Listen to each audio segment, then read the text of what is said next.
I think you totally, touched on it when you said that you were expecting from these kind of like leaders to take action. This is why we're here. We're here exactly to try to create that consciousness and share this with those that can actually make a change. What would you expect, or what you want from these companies, brands, that they actually right now need to find relevancy with the consumers and people out there, and how do you think these companies could be more involved or actually working in this direction? What do you expect from these companies? I think there's two pieces to that. So I think the first piece is what Singularity is really good at, which is helping people find innovation, working at the edges, as John Hagel would say, because corporations, businesses have an immune system and they attack the thing that they don't recognize well. And so innovation can get stifled quickly. So to allow that to bloom and flourish and allow all the minds within their organization to help to contribute. But I think the other piece of this is kind of where Monique really shines, which is the idea of impact. So it's really important it doesn't matter if your brand is huge or you're a nascent startup, you need to have some sort of introspection, some self-reflection. For instance, I think that climate change is probably an existential threat.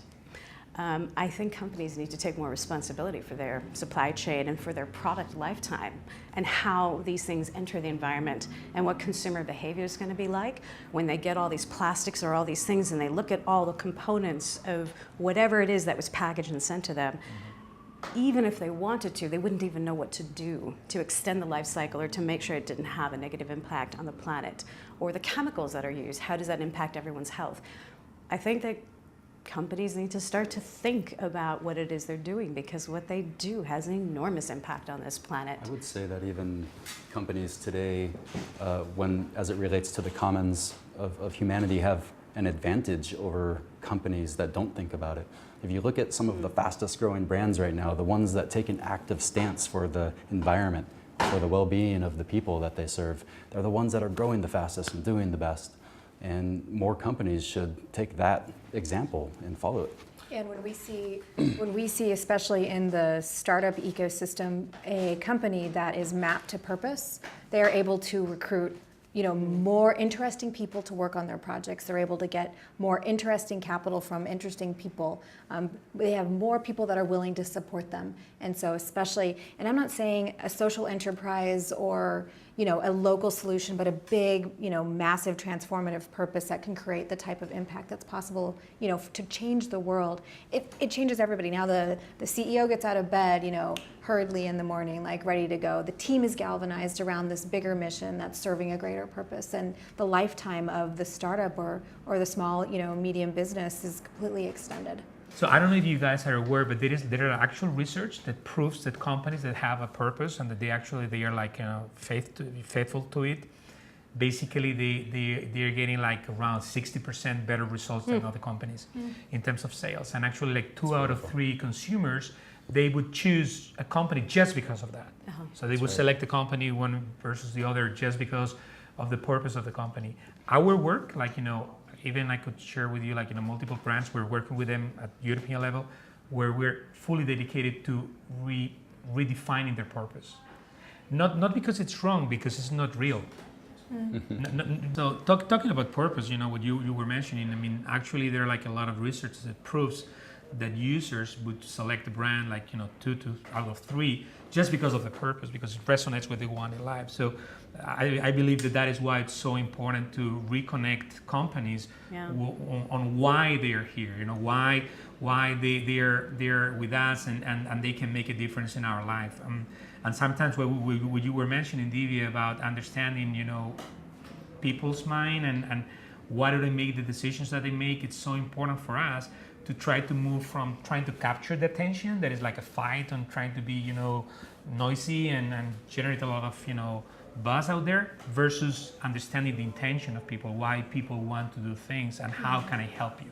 And like not manipulating it all the time.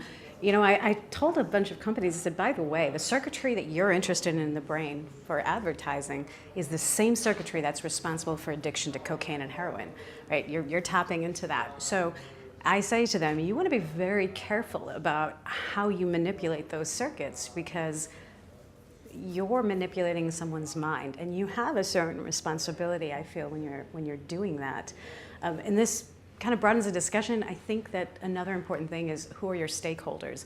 If a company only thinks of its stakeholders as the people to whom they give dividends, that's a problem, because the stakeholders are everyone in the community, all your consumers, potentially the entire planet in some sense. Everybody has a stake in what your company is doing and where they exist in that ecosystem. What is the reaction? How do they feel about that? There's a bit of shock. They look at marketing as not like cocaine and crack. What are you talking about? And then when it begins to sink in, they look at me and then they say, wait, you really want me to take responsibility for that? So that's part two. There's like all these stages of grief or something. You know? But then after they process that, if they are an introspective company and if they have forward-looking leadership, they begin to say, wow, maybe I do need to take some ownership and responsibility for how I manipulate my consumers. And it can be a really symbiotic relationship. You don't need to lose your consumer base in order to have an amazing product and an amazing market. Well, we're seeing an entire generation, too, that is now coming in with the demand of purpose. And I like that I'm starting to see media put out less ads that are capturing and more, understanding intent. I think that's a step in the right direction. But the next logical step is really being responsible about what is being communicated. I mean, I think you hit the nail right on the head when you talk about addiction. I'd actually never heard it like that you're actually using the same pathways to trigger addiction, because I see it in children. And right now, as games get more and more realistic, the mobile apps are everywhere. Everybody's got a smartphone in their hand. You've got these kids that are just over consuming, and they're becoming zombies, and they're forgetting their creativity, and they're forgetting who they are, because not just media, but the people who control graphics and messaging and narrative are completely manipulating these minds. And I get scared when I think about what the future holds. What the future holds for this young generation. Absolutely. That's being manipulated. And what are your thoughts, Travis, regarding like personal AI? What do you think is the role of personal AI in all this? Do you think personal AI can even help, or it can even add more to this complexity? It really just depends on how it's created in the marketplace.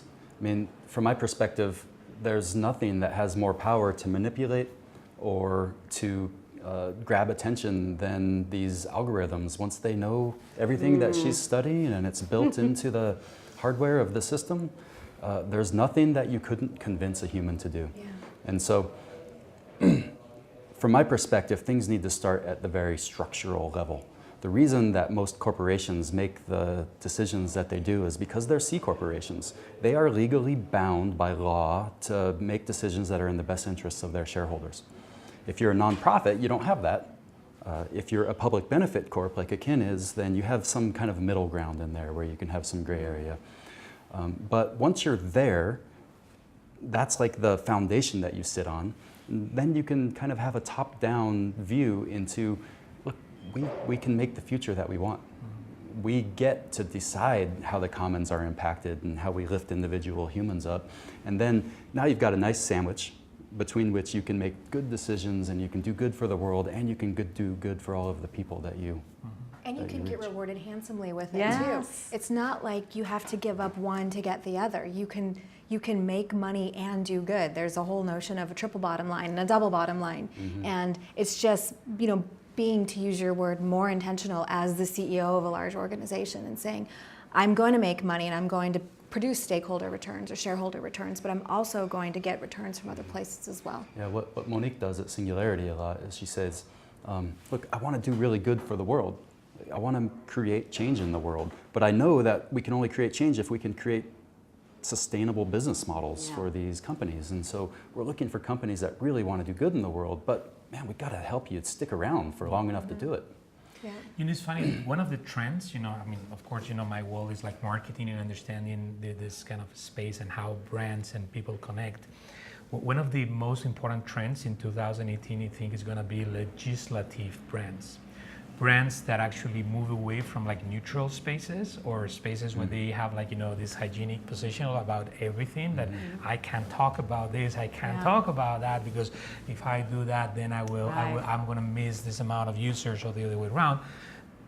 in comparison with those companies and brands that actually are gonna Take a stand. take a stand and say, you know, I believe in this. What do you guys think about that? I think it's beautiful.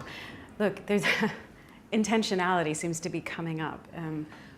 The people who run these companies, the people who work in these companies, they're human beings, right? We all share that. There has to be a sense that we all are sharing this same biosphere together. There's nothing ugly, dirty, or silly about compassion and empathy, and we can all share that space together and create value at the same time. In fact, the more we create a sustainable planet that's kind to all the beings in the ecosystem, the more I think we're going to bring up the value of every single one of these entities. It could be a company for profit, it could be a non-profit, all the different things that Travis was talking about. I think we have the potential to make massive impact, but it should start a little bit with the people on the top who already are in positions of influence. Well, and let's not forget that science and technology is enabling us to live longer. And if we don't start taking care of each other and start taking care of our planet, we're going to be stuck in a world living forever as demigods that don't respect each other, that have completely soiled and ruined our planet. And we're going to be living and stuck here forever. That's awesome. Divya, Travis, Monique, thank you so much. It was an amazing pleasure to have you here. You know, I hope that, you know, in the near future we can get together again and see what has happened, and then take a look back and, based on what we discussed today, see if we actually saw a positive, progress. That I'm sure it will be the case. Thank you so much. It was a great honor for us, and, you know, It was an honor for all the us best. as well. Thank you so much. Yeah.